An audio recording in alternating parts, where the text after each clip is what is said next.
रहीम अस्सलाम वालेकुम नाज़रीन, आप यूट्यूब चैनल देख रहे हैं। मैं इमरान खान हूँ। पाकिस्तान तहरीक इंसाफ के जो इस वक्त चेयरमैन है बैरिस्टर गौहर, उन्होंने तरदीद की है कि अभी इमरान खान साहब के कोई बैकडोर चैनल राब्ते नहीं हो रहे। और इसके पीछे वजह क्या है देखें, ये हिकमत अमली हो सकती है पाकिस्तान तहरीक इंसाफ की, या हो सकता है कि मौजूदा सूरत हाल में अब इस वक्त एस्टेब्लिशमेंट के साथ बैकडोर चैनल पर राब्ते ना हो रहे हों। इमरान खान साहब और उनकी बहन और दीगर कई लोग जो हैं वो माजी में ये कह चुके हैं कि उनको ऑफर्स दी गई हैं। यानी आज भी अगर आप अलीमा खान साहिबा का स्टेटमेंट देखें, वो इमरान खान साहब को मिलकर आई थी, तो उनके स्टेटमेंट में आज भी उन ऑफर्स का जिक्र है जो ऑफर्स इमरान खान साहब को दी गई। और 2.5 हफ्ते पहले तक तो मैं आपको खुद रिपोर्ट कर चुका हूं कि इमरान खान साहब को जेल के अंदर, यानी मैं ये तो नहीं बता रहा था आपको कि वो जेल के अंदर लोग इमरान खान को ही मिलकर गए, लेकिन छुट्टी वाले दिन इस तरह से गाड़ियों का दाखिल हो जाना। और 2 मरतबा मैं रिपोर्ट कर चुका हूँ कि गाड़ियाँ जेल के अंदर आती हैं, फुल प्रोटोकॉल के अंदर किसी से मिलती हैं और फिर वो गाड़ियाँ वापस चली जाती हैं। तो ये एक नॉर्मल चीज़ नहीं है। और इस जेल के अंदर जो सबसे इंपॉर्टेंट आदमी है वो इमरान खान है, ये भी सब जानते हैं।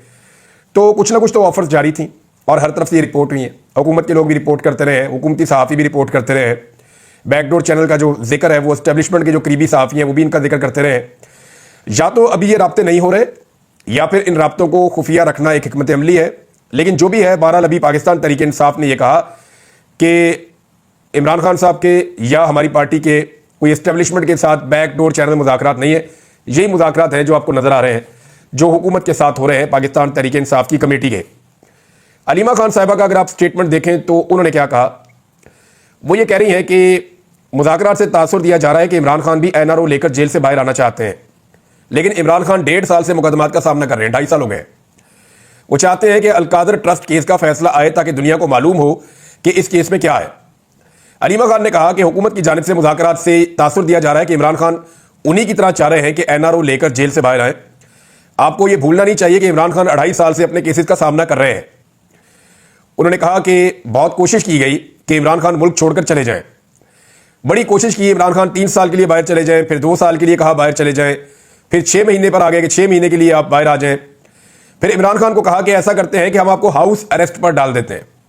फिर कहा कि आप चुप रहें और हमारी हुकूमत को चलने दें। यही वो सारी चीजें जो पहले रिपोर्ट हुई है। अब कोई ना कोई तो ये पैगाम साजी करता है। अलीमा खान ने कहा कि डायरेक्ट हमारे साथ बात नहीं हो रही। अच्छा, ये तो मैं भी जानता हूं कि अमेरिका में कुछ ओवरसीज पाकिस्तानी है, उनसे रब्ता करके पाकिस्तान में 2 शख्सियात जो है उनको नॉमिनेट किया गया था। एक वक्त था जब इमरान खान साहब के साथ ये बातें की गई थी। ये भी एक टाइम पीरियड था जो अभी गुजर गया है और अब मामला काफी आगे निकल गए हैं, जो अभी समझ आ रही है। लेकिन इस किस्म के पैगाम हमें और इमरान खान को भी आए हैं जब इमरान खान 1.5 साल से अपने केसेस का सामना कर रहे हैं, और हम भी देख रहे हैं कि कैसे इमरान खान ने सब्र से अपने केसेस का सामना किया है। तो अब ये क्यों तासुर दे रहे हैं कि इमरान खान के राब्ते बैकडोर चैनल से भी हो रहे हैं। देखिए, ये तासुर जो है वो उन तमाम चीज़ों से मिलता है जो मार्केट में आती हैं। पाकिस्तान तहरीक इंसाफ के अपने लोग कहते हैं, मैंने एक खबर दी थी जिसके ऊपर बहुत सारे लोगों ने कहा कि ये खबर ठीक नहीं है। मैंने ये अर्ज़ किया था कि एक ऑफर इमरान खान साहब के पास मौजूद थी कि अगर वो डी चौक ना जाते उनके लोग, तो उन्हें हाउस अरेस्ट कर दिया जाता और उस दिन उनको रिहा कर दिया जाता 15 दिसंबर से पहले या 15 दिसंबर के आसपास। तो अब तो पाकिस्तान तहरीक इंसाफ के अंदर से भी बहुत सारे लोग इसकी तस्दीक कर रहे हैं कि वाकई में एक ऐसी ऑफर उन्हें दी गई थी, लेकिन इमरान खान साहब ने और बुशरा बीबी ने उस वक्त के हालात के मुताबिक वो ऑफर तस्लीम नहीं की। इमरान खान साहब अपने तरीके से बाहर आना चाहते हैं, वो ऐसे बाहर नहीं आना चाहते। उन्होंने कहा कि अलकादर ट्रस्ट केस में इमरान खान ने कहा है कि 23 दिसंबर को फैसला सुनाया जाना था। 22 दिसंबर को हमें इतला मिली कि जनाब फैसला अब 6 जनवरी को होगा। अब एक बार फिर टीवी पर चलना शुरू हो गया कि इस केस में सजा अभी नहीं सुनाई जाएगी। इमरान खान ने वादे कहा कि यह आपकी गलतफहमी है कि इस केस को आप मेरी गर्दन पर तलवार लटका रहे हैं बनाकर। इमरान खान ने कहा कि आप सजा सुनाएं जिस तरह आपने इद्दत केस में सजा सुनाई, आप उसी तरह सजा सुनाएं जिस तरह आपने साइफर पे सजा सुनाई। आप इस केस में सजा सुनाएं ताकि लोगों को पता चले कि आपने किस किस्म का केस बनाया था। दुनिया में इस केस का मजाक बनेगा। हम चाहते हैं कि इस केस का फैसला जल्द अज जल्द सुनाया जाए ताकि हमारे वकील इस केस को हाई कोर्ट में लेकर जाएं। अलीमा खान ने बताया कि इमरान खान ने कहा है कि जो लोग 26 नवंबर से लापता हैं, ये बहुत इंपॉर्टेंट पार्ट है और इसको आप गौर से सुनिएगा क्योंकि मैं कुछ चीजें आपके सामने भी फैक्ट्स रखने वाला हूं। इमरान खान ने कहा कि जो लोग 26 नवंबर से लापता हैं, अभी जो वजीर आला खैबर पख्तूनख्वा हैं उनके और खैबर पख्तूनख्वा की हुकूमत के बकौल लगभग 50 लोगों का वो बताते हैं कि वो अभी तक लापता हैं, जिनके बारे में कुछ पता नहीं चला, किसी जेल में उनका सुराग नहीं मिला या उनकी जिंदगी के बारे में कुछ पता नहीं चला, वो लोग अपने घर भी वापस नहीं पहुंचे। तो 50 के करीब लोगों का अभी ये कंफर्म करते हैं कि हमें कुछ आइडिया नहीं है। तो इमरान खान कह रहे हैं कि 26 नवंबर से जो लोग लापता हैं उनके लिए आवाज क्यों नहीं उठाई जा रही। इमरान खान ने पार्टी के लोगों को सख्त हदायत भेजी हैं कि आप बताएं कि पार्टी के कितने लोग लापता हैं और वो किधर हैं। लापता लोगों की तस्वीर शाया करें, लोग डरे हुए हैं, खासतौर पे पंजाब में लोग बहुत डरे हुए हैं, ये इमरान खान साहब भी जानते हैं। 26 नवंबर को जो कुछ हुआ इसका हिसाब देना पड़ेगा, ये इमरान खान ने कहा। ये ना हम भूलेंगे और ना भूलने देंगे जो कुछ 26 नवंबर को हुआ। 26 नवंबर को लोगों पर स्नाइपर से फायरिंग हुई है, रात को पूरा ऑपरेशन किया गया है, इसका किसी को तो जवाब देना पड़ेगा। लोग अपना आईनी हक इस्तेमाल करते हुए पुरअमन एहतजाज कर रहे थे। इमरान खान ने कहा है कि इसके ऊपर आवाज उठना बंद नहीं होनी चाहिए।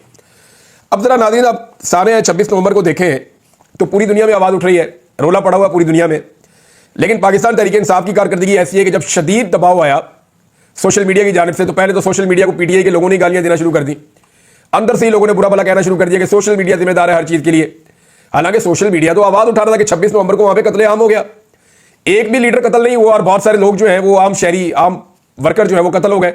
वो भी माओ के बच्चे थे, उनके अपने भी बच्चे हो सकते हैं, उनकी भी फैमिलीज हैं, उनकी भी जिंदगियां थी, लेकिन एक मकसद के लिए उनकी जिंदगियां चली गई। अब जो लोग मारे गए या जो लोग लापता हो गए उनके बारे में अब तक किया क्या?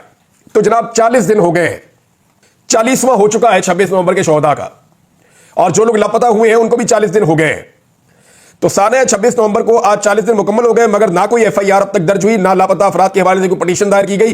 सिर्फ एक जो है वो केस किया गया, इस्तगासा दायर किया गया, एक केस दायर किया गया एक लोअर कोर्ट के अंदर, जहां कोशिश की जा रही है कि मुकदमा दर्ज किया जाए और उसके बारे में किसी को कुछ पता नहीं कि उसका क्या बनेगा। और संजीदगी का यह आलम है कि जब अदालत के अंदर वो केस लगा तो पाकिस्तान तहरीक इंसाफ की लीडरशिप भी गायब थी। यानी जब लीडरशिप अदालत में जाती है तो सारे वर्कर पहुंचते हैं लाइन के साथ, लेकिन जब वर्कर कत्ल हो गया और उसका केस आया, और वो भी एक नहीं बहुत सारे वर्कर्स, तो लीडरशिप जो है वो अदालत में जाने के लिए तैयार नहीं है। बहुत अफसोसनाक सूरत हाल है। तो मामला यह है कि ना तो अभी तक एफआईआर दर्ज हुई, ना तो अभी तक लापता अफराद के हवाले से कोई पिटीशन दायर की गई, ना ही अस्पतालों का रिकॉर्ड जमा किया गया, और ना ही सीसीटीवी फुटेज का तहफ़्फ़ुज़ किया गया। क्योंकि अस्पतालों की और डी चौक की और जो दीगर मुल्हिका इलाके हैं उनकी अगर सीसीटीवी फुटेज का तहफ़्फ़ुज़ किया जाए, उसको महफूज कर लिया जाए, तो ये सीसीटीवी फुटेज कल तमाम कत्लों का सुराग निकाल देगी। लेकिन इसके लिए पाकिस्तान तहरीक इंसाफ को तोक़दो करनी पड़ेगी। अभी तक उन्होंने कुछ नहीं किया। इमरान खान साहब इस मामले को लेकर बरहम हुए हैं और उन्होंने कहा कम से कम तस्वीरें तो लेकर आओ ना। जो लापता लोग हैं जिनके बारे में सूबाई हुकूमत कह रही है हमारे बंदे वापस नहीं पहुंचे, तो भाई उनकी फोटो लेकर आए, लाकर दिखाएं कि ये बंदा वापस नहीं आया, ये इसका नाम है, ये इसकी तस्वीर है, ये इसकी फैमिली है, इसकी बीवी है, इसके बच्चे हैं, इसके माँ बाप हैं, ये इसका खानदान है, ये इसका भाई है, इसको ढूंढ रहा है।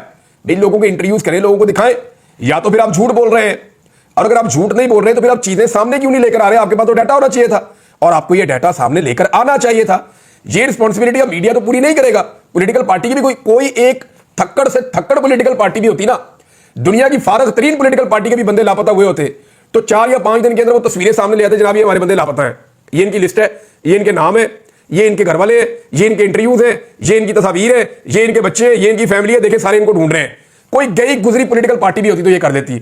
40 दिन गुजर गए, पाकिस्तान तहरीक इंसाफ अब तक ये नहीं कर पाई। इमरान खान साहब ने अब कह दिया, तो मेरे ख्याल में इन्हें कर लेना चाहिए। नॉर्मली इमरान खान साहब की बातें ये लोग कम ही मानते हैं, और जो बात लॉजिक पे पूरी उतरे या जो बात पाकिस्तान की एस्टेब्लिशमेंट को पसंद ना आए, वो बात तो बहुत मुश्किल ही मानते हैं इमरान खान साहब की। हालत तो यह है कि इमरान खान साहब का जो बयान है उसको रीट्वीट नहीं कर सकती पाकिस्तान तहरीक इंसाफ की आदत।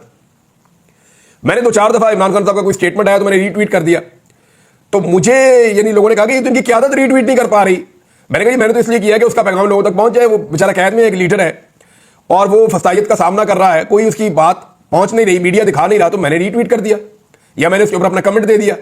तो उनकी अपनी पॉलिटिकल पार्टी, मेरे चंद दोस्तों ने तवज्जो दिलाई, उन्होंने कहा इनकी अपनी पॉलिटिकल पार्टी जो है इमरान खान साहब के ट्विटर का जो एक स्टेटमेंट आता है ना, उसको रीट्वीट करने से वो डरते हैं, वो नहीं कर पा रहे। ये हालात हैं, क्योंकि जो भी चीज़ एस्टैब्लिशमेंट को सूट नहीं करती वो पॉलिटिकल पार्टी फिर नहीं करती। अभी मुलाकात इमरान खान साहब से होनी थी, जो सियासी कमेटी है, मुज़ाकराती कमेटी उसकी, लेकिन मुज़ाकरात नहीं हो सकी। आज के दिन भी हुकूमत ने मुज़ाकरात की कमेटी को नहीं मिलने दिया।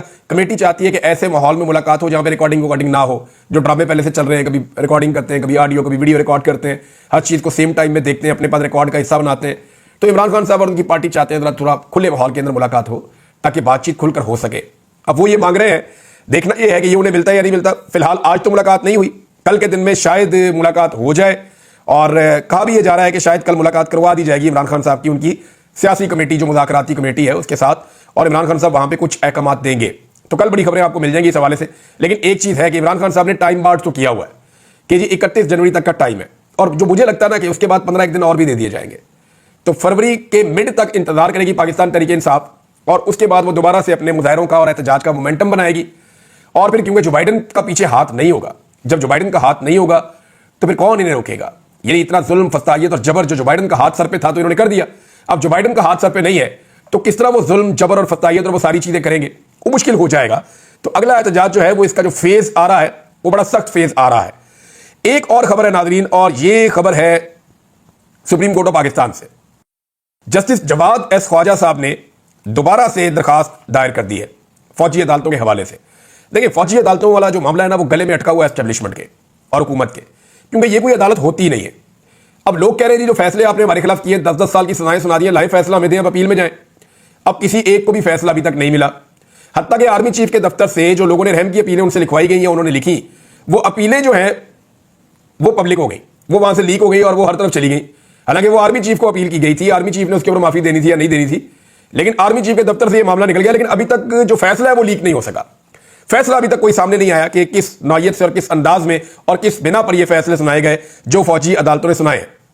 तो ये साबिक चीफ जस्टिस हैं जवाद एस ख्वाजा, इन्होंने 26वीं आईनी तरमीम के फैसले तक, यानी वो कह रहे हैं जब तक कि 26वीं आईनी तरमीम का फैसला नहीं आ जाता ना, क्योंकि उस पर फुल कोर्ट बनना है, आईनी बेंच उस मामले को नहीं सुन सकता। उसकी वजह है, देखिए 26वीं आईनी तरमीम हुई, उसके नतीजे में एक आईनी बेंच बना।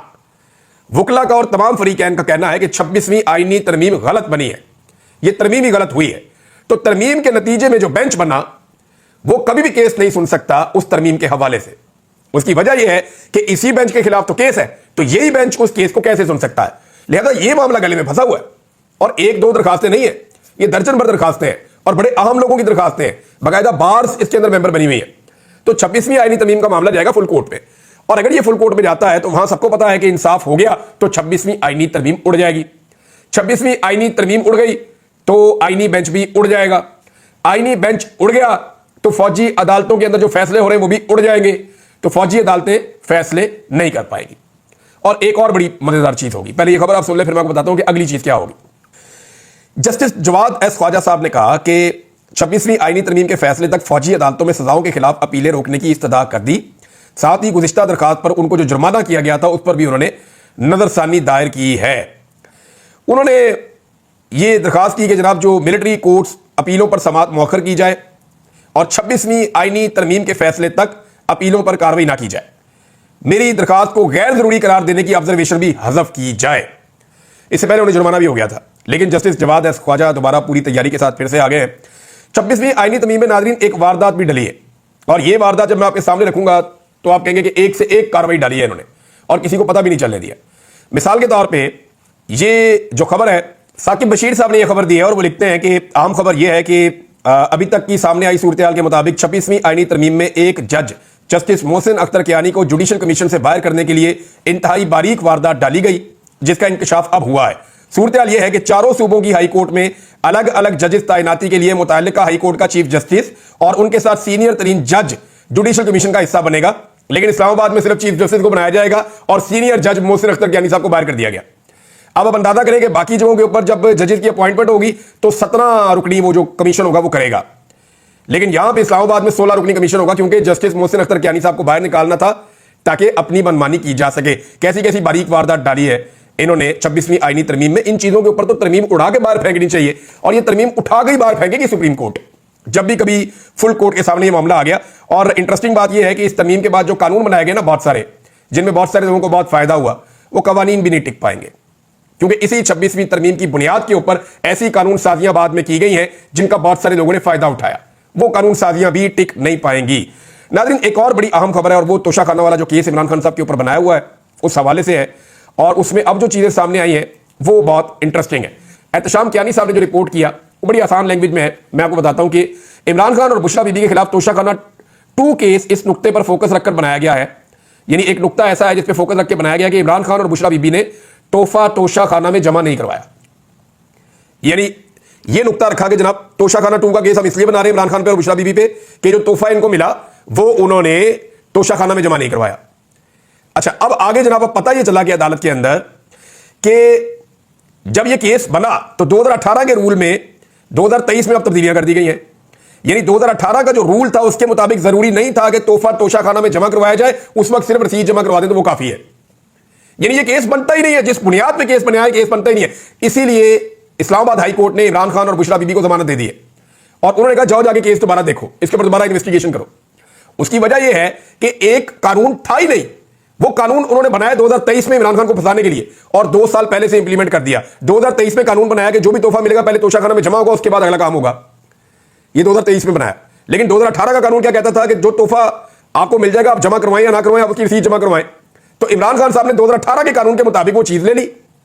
अब वो ये कह रहे हैं कि जनाब 2023 में क्योंकि हमने कानून बदला है, इसका इतलाक इमरान खान पे हमने 2018 से करना है। तो 2 साल पहले से तो इतलाक हो नहीं सकता। कैसी बारीक वारदात है। ये पकड़ी अभी इस्लामाबाद हाई कोर्ट ने और इसके बाद इमरान खान को और बुशरा बीबी को जमानत मिल गई है। नाज़रीन, ज्यादा ज्यादा खबर आपको मैं और दे देता हूं कि मरियम नवाज ने एक स्टेटमेंट दिया है। इससे पहले जो उनकी फोटो वाली कहानी है वो पाकिस्तान में बहुत ज्यादा मकबूल हो गई। कई लोग बहुत बिलो द बेल्ट जा रहे हैं, गलत है। किसी की निजी जिंदगी के ऊपर ऐसे अटैक नहीं करना चाहिए और ये ज्यादती है, ये नहीं करना चाहिए। हाँ, इस बात का ख्याल रखना चाहिए, मरियम नवाज वजीर आला है और वो पाकिस्तान और पंजाब की वजीर आला है, लिहाजा एक डेकोरम है जिसके अंदर उनको मेंटेन करना चाहिए। और इसके ऊपर जिन लोगों ने माइंड किया वो PMLN के लोग भी इसमें शामिल हैं और वो ये कह रहे हैं कि तरीकाकार ठीक नहीं था। हाथ मिला सकती हैं, वो टच एंड गो का एक तरीका होता है, हाथ आपने मिलाया ठीक है, वो कोई इस तरह मसला नहीं है। ये पहले भी बहुत सारे लोग, बेनज़ीर भुट्टो भी हाथ मिलाते हैं हाथ, इसके ऊपर भी कई लोग एतराज़ कर सकते हैं, लेकिन ठीक है। लेकिन जिस अंदाज में ताज़ीम के साथ गर्मजोशी और वफादारी का इजहार करने का एक तरीका वो नामुनासिब था, वो देखने में भी कोई इतना अच्छा नहीं लग रहा था। यही वजह है कि UAE की जो एम्बेसी है उन्होंने एक बयान जारी किया इसमें उर्दू में और उसमें उन्होंने काफ़ी तस्वीरें लगाई हैं, 3-4 तस्वीरें 4 लगाई उन्होंने। लेकिन उन चारों तस्वीरों में जो सबसे ज़्यादा मकबूल तस्वीर हुई मरियम नवाज वाली, वो UAE की एम्बेसी ने नहीं लगाया। ऐसा लगता है कि बज़ाहिर जो तस्वीर खिंचवाने वाला पोज उन्हें भी पसंद नहीं आया कि ये पोज के अंदर जो तस्वीर है उन्हें भी मुनासिब नहीं लगी और उन्होंने ये तस्वीर नहीं लगाई। तो ये गैर ज़रूरी एक तस्वीर थी जिसको गैर ज़रूरी तरीके से खिंचवाया गया और गैर ज़रूरी तरीके से वायरल किया गया। ये मुनासिब नहीं था जो भी किया गया। और उसके बाद UAE ने भी इसको पसंद नहीं किया और जानबूझकर उन्होंने इस तस्वीर को स्किप किया। इस तस्वीर को उन्होंने अपनी जो सोशल मीडिया के ऊपर आई हुई पोस्ट है उसका हिस्सा भी नहीं बनाया। कुछ और खबरें आपके साथ शेयर करता हूं नाज़रीन, लेकिन अगले व्लॉग में। अब तक के लिए इतना ही। अपना ख्याल रखिएगा, अपने इस चैनल का भी। अल्लाह हाफ़िज़।